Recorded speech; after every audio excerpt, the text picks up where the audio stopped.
रुधा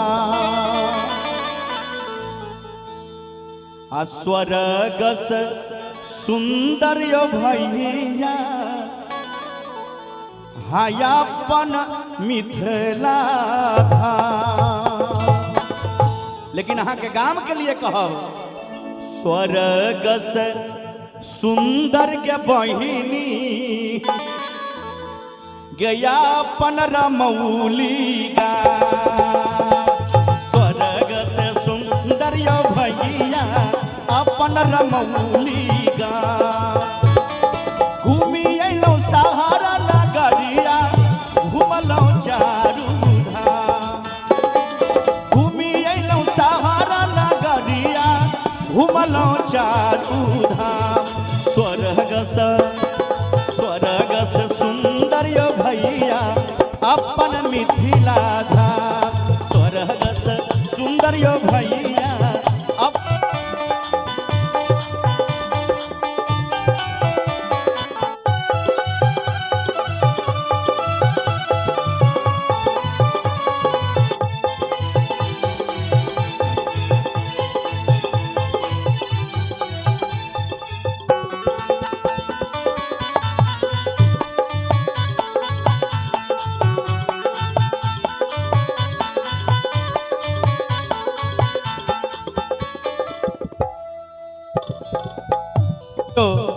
कतेक सुंदर भाव छे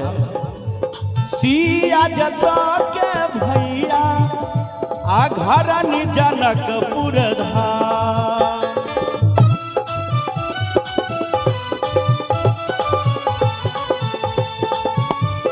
सिया जता के यो भैया घर जनकपुर धाम आ कल कल मिथिला पावन कल कल मिथिला पाहुन श्रीपति कल कल मिथिला पावन पाहुन श्रीपति आ सब ताली नहीं बजबे छे केनो हाथ दोनों हाथ उठाओ एक बार दोनों हाथ उठा दो सब आदमी मिथिला धाम के लिए बोले मिथिला धाम की जिसका हाथ सबसे ऊपर उसका तकदीर सबसे सुपर और जिसका हाथ नीचे उसका तकदीर पंडाल के पीछे बोले मिथिला धाम की तनी बाबू उठ जाओ राजू तनी उठ जाओ कितने सुंदर भाव छे सिया जता के भैया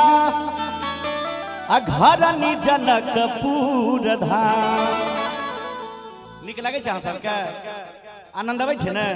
एक बार ताली बजा दियो ने हइए एन्ने गाबै छे एन्ने सिया जता के भैया घर जनकपुर धाम दियो ताली दियो मस्ती में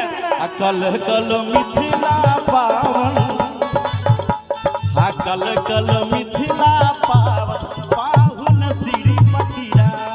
कल कल मिथिला पावन पाहुन श्रीपति घूमी अलो सहारा नगरिया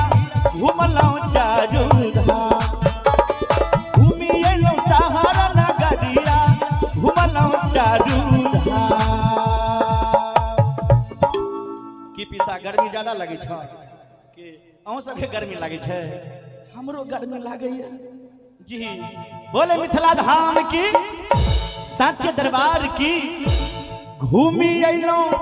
सहारा नगरिया घूमलो चारू धाम स्वर्ग से सुंदर भैया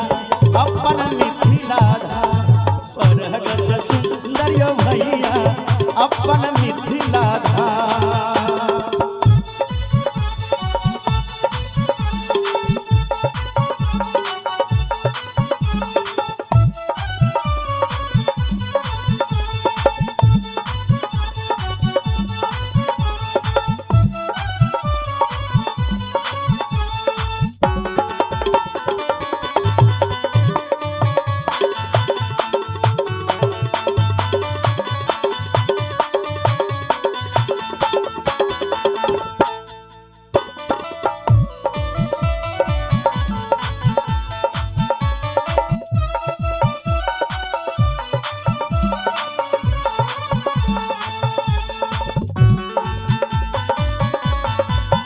जिया जिया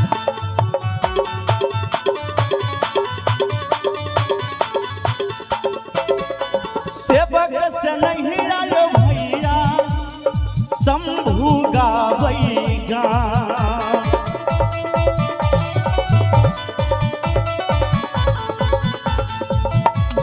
सेवक से नहीं आयो भैया शंभू गावैगा कल कल मिथिला पावन कल कल मिथिला पावन। मोबाइल वही काम करता है जहाँ पे टावर होता है और ताली वही बजाते हैं जिसके हाथों में पावर होता है। जी तनी पावर दिखा देवे। जय सेवक से नहीं आयो भैया हाँ शंभू गावैगा बोले मिथिला धाम की कल कल मिथिला पावन।